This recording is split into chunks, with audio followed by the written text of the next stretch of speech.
నమస్కారం. నేను ఈరోజు మాచర్లలో జరిగినటువంటి సంఘటనల మీద పిన్నెల రామకృష్ణారెడ్డి, అతని సోదరులు, అతని ముఠా గత కొంతకాలంగా చేస్తున్నటువంటి దౌర్జన్యాల మీద నేను ఈ ప్రెస్ మీట్ ఏర్పాటు చేశాను. అయితే వైసీపీ నాయకులు ఏం మాట్లాడుతున్నారంటే, ఎస్సీ ఎస్టీ బీసీ మైనారిటీలు ఓట్లు వేయటానికి వస్తే తెలుగుదేశం నాయకులు అడ్డుకున్నారు, అందుకనే గొడవలు జరుగుతున్నాయి. ఎస్సీ ఎస్టీలు బీసీలు మైనారిటీలు మా పక్షాన ఉన్నారు, మేము వాళ్ళకి ఉద్ధారకులం అని చెప్పి మాట్లాడుతూ ఉన్నారు. నేను ఈ సందర్భంగా మాచర్లలో పిన్నెల రామకృష్ణారెడ్డి, అతని సోదరులు, అతని ముఠా 6 హతమార్చారు. స్థానిక సంస్థల ఎన్నికల్లో దాడులు దౌర్జన్యాలు 18. మాచర్ల నియోజకవర్గంలో 77 పంచాయతీలు ఉంటే 74 దౌర్జన్యంగా ఏకగ్రీవం చేసుకున్నారు. ఇది ప్రజాస్వామ్యం. జగన్మోహన్ రెడ్డి చెప్పే ప్రజాస్వామ్యం ఇది. మాచర్ల మున్సిపల్ ఎన్నికల్లో ప్రతిపక్ష పార్టీలు ఒక్క నామినేషన్ కూడా వేయనీయకుండా హింసాత్మకంగా అడ్డుకున్నారు. ఎవరు నామినేషన్ వేసే పరిస్థితులు. పోలీసులు, వైసీపీ గూండాలు అక్కడ యథేచ్ఛగా సైర వ్యవహారం చేశారు. దీని మీద నిజ నిర్ధారణ కమిటీ వేసి మా మాజీ MLA Bonda Umamaheswararao, MLC Buddha Venkanna, high court advocate Para కిషోర్లు అక్కడికి వెళ్తే వాళ్ళ కారు మీద తురుగా కిషోర్ అనేటువంటి ఒక గూండా వాళ్ళని చంపటానికి ఇంత పెద్ద దుంగ తీసుకొని ఆ అద్దాలు పగలు కొట్టుకుంటూ చేసినటువంటి దౌర్జన్యం మొత్తం దేశం చూసింది. అయితే ఆ తురుగా కిషోర్కి ఏం చేశాడు జగన్మోహన్ రెడ్డి? మున్సిపల్ చైర్మన్ పదవి కట్టుబట్టాడు. తాజాగా ఎన్నికల్లో పోలింగ్ బూత్ 202లో పిన్నెల రామకృష్ణారెడ్డి విచక్షణ కోల్పోయి తన సహజ నేర సంస్కృతిలో భాగంగా ఈవీఎంను ధ్వంసం చేశాడు. దాని మీద పెద్ద ఎత్తున చర్చ జరుగుతూ ఉంది. అతను పారిపోయాడు. విదేశాలకు వెళ్ళాడో తెలియదు, ఇతర రాష్ట్రాల్లో తలదాల్చుకుంటున్నాడో తెలియదు, హైదరాబాద్లో ఉన్నాడో తెలియదు, ఆంధ్రప్రదేశ్లో ఉన్నాడో తెలియదు. పోలీసులు మాత్రం 8 బృందాలు వేసి ఎతుకుతున్నామని చెప్పి చెప్తా ఉన్నారు. నువ్వు ఒక ఎమ్మెల్యేవే కదా, నీకు బాధ్యత లేదా? నువ్వు పారిపోతావా? ఇదా జగన్మోహన్ రెడ్డి ఇతని భుజం మీద చేసి చాలా మంచోడు, ఇతను ఇంకా రేపు ప్రభుత్వం వస్తే ఇంకా పైన అంటే మంత్రి పదవి కట్టపెడతా, ఇతని ఓట్లేసి గెలిపించాడని చెప్పాడు ఈ మహానుభావుడి గురించి. ఆ సందర్భంగా మా Telugu Desam party polling agent Namburu Srinivasarao, ఇది తప్పు, నువ్వు ఈవీఎంలు పగలకూడదు, తప్పు అంటే అతను తల పగలగొట్టారు. అతన్ని హత్యా నేరం కింద అరెస్ట్ చేయకుండా గృహ నిర్బంధంలో పెట్టారు. ఎవరిని? ఈ పిన్నెల రామకృష్ణారెడ్డిని. అయితే అక్కడ నుండి దొడ్డిదారిన వెళ్ళాడు, వెనక నుంచి వెళ్ళాడు, ముందు నుంచి వెళ్ళాడు తెలియదు. ఆ ఇంట్లో మాత్రం లేడు, హైదరాబాద్ వెళ్ళిపోయాడు అంటున్నారు. అంటే పోలీసులు చాలా జాగ్రత్తగా ఇతని మీద పెద్ద కేసులు రాబోతున్నాయని చెప్పి దాటిచ్చేశారు. ఇదంతా కూడా జగన్మోహన్ రెడ్డి విదేశాలకు వెళ్ళే ముందు రోజు ఇతను తాడేపల్లి ప్యాలెస్కి వచ్చి అతనితో మాట్లాడిన తర్వాత జగన్మోహన్ రెడ్డి ఇచ్చినటువంటి స్కెచ్ ఆధారంగా అతన్ని పోలీస్ ఆఫీసర్లు ఆ ఇంట్లో నుంచి బయటికి పంపించేశారు. గృహ నిర్బంధంలో పోలీసులు అధీనంలో ఉన్నప్పుడు అతను ఎలా వెళ్తాడు పోలీసులు తెలియకుండా? అంటే పోలీసు వ్యవస్థ ఇప్పటికీ ఎన్నికల కోడ్ వచ్చినప్పటికీ జగన్మోహన్ రెడ్డి చెప్పు చేతల్లోనే పనిచేస్తుందనటానికి ఇది ఒక మంచి ఉదాహరణ. అయితే ఈ పెద్ద మనిషి ఏం చేశాడు? ఎమ్మెల్యే పిన్నెల రామకృష్ణ హైదరాబాద్ వెళ్ళి సాక్షి టీవీకి ఇంటర్వ్యూ ఇచ్చాడు. నేను వెళ్ళిపోయాను, పారిపోయాను అంటున్నారు. నేను 2 గంటల్లో అనుకుంటే హైదరాబాద్ నుంచి నేను మాచర్లు వస్తానని చెప్పేసి బీరాలు పలికాడు.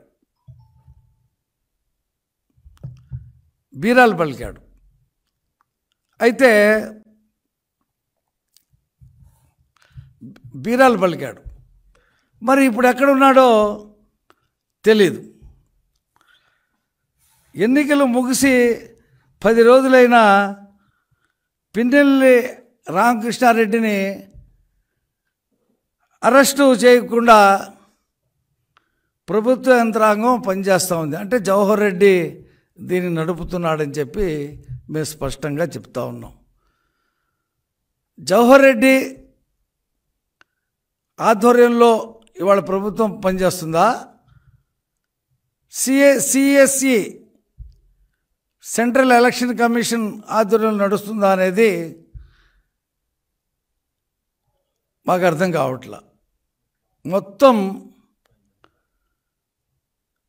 సిఎస్ఈ ఆధ్వర్యంలో లేకుండా జవహర్ రెడ్డి నడుపుతారు. వీటన్నిటి కారణం జగన్మోహన్ రెడ్డి తాబేదారుగా పనిచేస్తున్న జవహర్ రెడ్డి, వీళ్ళు కారణం. మేము డిమాండ్ చేస్తూ ఉన్నాం, పిన్నెల రామకృష్ణారెడ్డిని హత్యానేరం కింద అరెస్ట్ చేయాలని. ఎందుకు? శేషగిరిరావుని చంపుతానన్నాడు, తల పగలగొట్టాడు. అతను ఎక్కడో దాక్కొని వైద్యం చేయించుకున్నాడు, నిన్న వచ్చి చెప్పాడు ఇక్కడ. నేను ఈ సందర్భంగా ఏం చెప్తానంటే, అక్కడ ఉండేటువంటి ఎస్పీ ఆ మాచర్లలో, అతని పేరు రవిశంకర్ రెడ్డి ఏదో ఉంది పేరు, అతని ఆధ్వర్యంలో ఈ కార్యక్రమాలన్నీ జగన్మోహన్ రెడ్డి చేయించాడు. ఇందులో ఎవరిని అనడానికి లేదు. ముఖ్యమంత్రి డైరెక్షన్లో పల్నాడు కాదు, పొంగనూరు కాదు, చంద్రగిరి కాదు, నరసరావుపేట కాదు, అన్ని చోట్ల కూడా ఈ విధ్వంస రచన జగన్మోహన్ రెడ్డి చేశాడు. ఆయన అలాంటి నిలిపాడు. రాష్ట్రం రావణ రాష్ట్రంలో మారుతూ ఉంటే ఒక మాట లేదు, ఒక పలుకు లేదు, ఒక ఖండన లేదు, ఏం లేదు. ఆయన హ్యాపీగా అక్కడ ఆ దీవుల్లో తిరుగుతూ ఉన్నాడు. నేను ఈ ప్రెస్ మీట్ పెట్టిన కారణం ఏంటంటే, ఎస్సీ ఎస్టీ బీసీ మైనారిటీలు మా పక్షాన ఉన్నారు, మేము వాళ్ళని ఉద్ధరిస్తున్నాం అని చెప్పి అంటున్నారు కదా. ఇతని హయాంలో ఎస్సీ ఎస్టీ బీసీలు ఏ రకంగా హత్య కావబడ్డారో చెప్తా. మొత్తం 6 హత్య కావబడ్డారు. వెలువర్తి మండలం గుండ్లపాడు గ్రామం తోట చంద్రయ్యని హత్య చేశారు. దుర్గి మండలం జంగమేశ్వరపాడు గ్రామం కంచెర్ల జల్లయ్య యాదవ్ అతన్ని హత్య చేశారు. దాచేపల్లి మండలం తంగేడు గ్రామం బత్తుల సుబ్బులు ఇతన్ని హత్య చేశారు.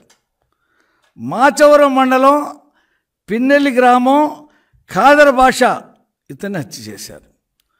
దుర్గి మండలం జంగమేశ్వరపాడు గ్రామం ఆరెద్దుల కోట యాదవ్ ఇతన్ని హత్య చేశారు. పందింటివారి పాలె గ్రామం బైలమడుగు పిచ్చయ్య ఇతన్ని హత్య చేశారు. అంటే 6 హత్యలు ఈ పిన్నెల్లి ముఠా సోదరులు కానీ ఆ ముఠా కానీ, అంటే పిన్నెల్లి చేయించినటువంటి హత్యలే. ఆ తర్వాత దౌర్జన్యాలు, వేధింపులు అవన్నీ 10. దుర్గి మండలం జంగమేశ్వరపాడు గ్రామం ఆవుల మల్లయ్య కంచెర్ల బక్కయ్య కాళ్ళు నరికేశారండి. దుర్గి మండలం ఆత్మకూరు గ్రామం యలమంద రాజా అతని మీద దాడి చేశారు. మాచర్ల మండలం పసుపు వేముల గ్రామం దోసపాటి వెంకటనారాయణ అతని మీద తప్పుడు కేసులు పెట్టి వేధింపులు చేశారు. దుర్గి మండలం తెర్ల గ్రామం అనికిపల్లి ఎలీషాబాబు అతని మీద దాడి చేశారు. మాచర్ల మండలం విజయపూరి సౌత్ దుర్గా ప్రసాద్ అతన్ని తప్పుడు కేసులు పెట్టి వేధింపులకు గురి చేశారు. వెల్దుర్తి మండలం గండ్లపాడు గ్రామం వేముల వెంకటేశ్వర్లు అతనిపై దాడి చేశారు. మాచవరం మండలం మోర్చపాడు గ్రామం కురివేపు నరసింహారావు అతని ఆస్తి ధ్వంసం చేయడం కాకుండా వేధింపులకు గురి చేశారు. వెలుగుర్తి మండలం గొట్టిపాల గ్రామం రాజబోయిన దుర్గయ్య పెరుమాళ్ళ మల్లికార్జున ఇతని మీద దాడి చేశారు. మాచవరం మండలం పిన్నెల్లి గ్రామం చింతపల్లి అస్నేన్ టీడీపీకి ఓటు వేశాడని అతని మీద వేధింపులకు గురి చేశారు. దుర్గి మండలం జంగమేశ్వరపాడు గుమ్మ వెంకటేశ్వర్లు ఆంజనేయులు టీడీపీకి ఓటు వేశారని వేధింపులు చేశారు. ఎంతమంది మీద? 10 మంది మీద. ఇది కాకుండా ఎస్సీ ఎస్టీ బీసీ మైనార్టీల మీద ఎవరి మీద దాడులు చేశారు, ఏ రకంగా నష్టపెట్టారంటే మొత్తం ఎంతమందినంటే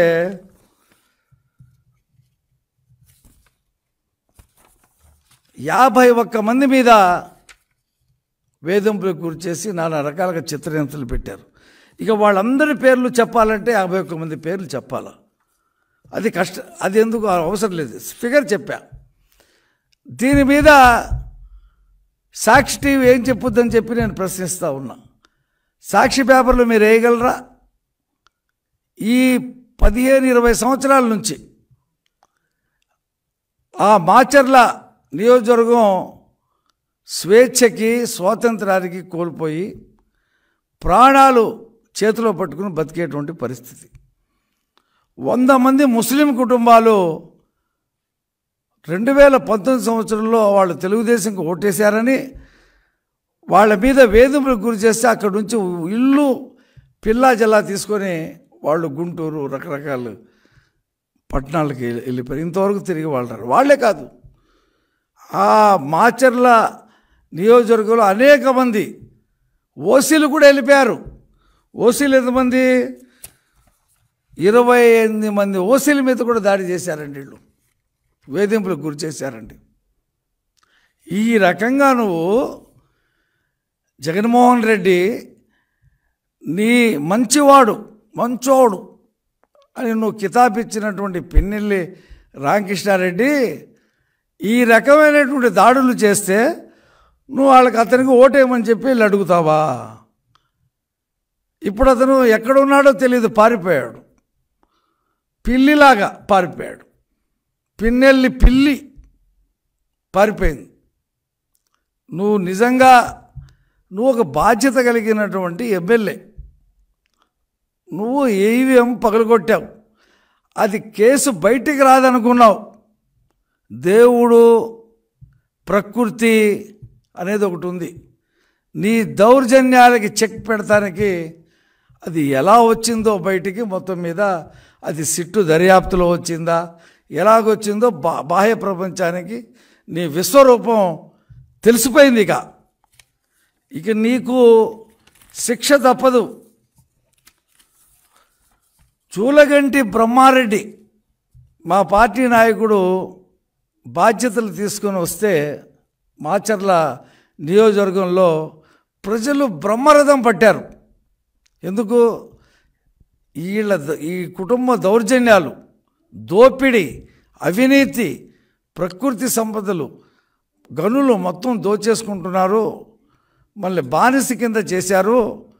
ఎవరో ఒక నాయకుడు నేనున్నాను అని చెప్పి వచ్చేందుకు ప్రజలు బ్రహ్మరథం పడితే వాళ్ళ మీద రాచబోలు బాబు, రవీంద్ర, శివరాజుపై వైసీపీ నాయకులు గొడ్డలతో దాడికి దిగారండి. ఆ మీటింగ్ సక్సెస్ చేశారని.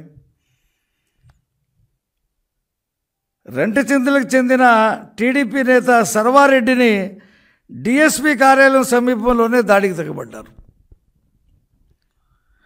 కాబట్టి ఈ రకంగా దాడులు చేసినటువంటి వాళ్ళని ఏ శిక్షలు విధించాలి?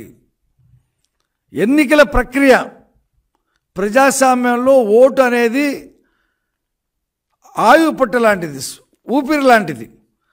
నువ్వు దాన్నే విధ్వంసం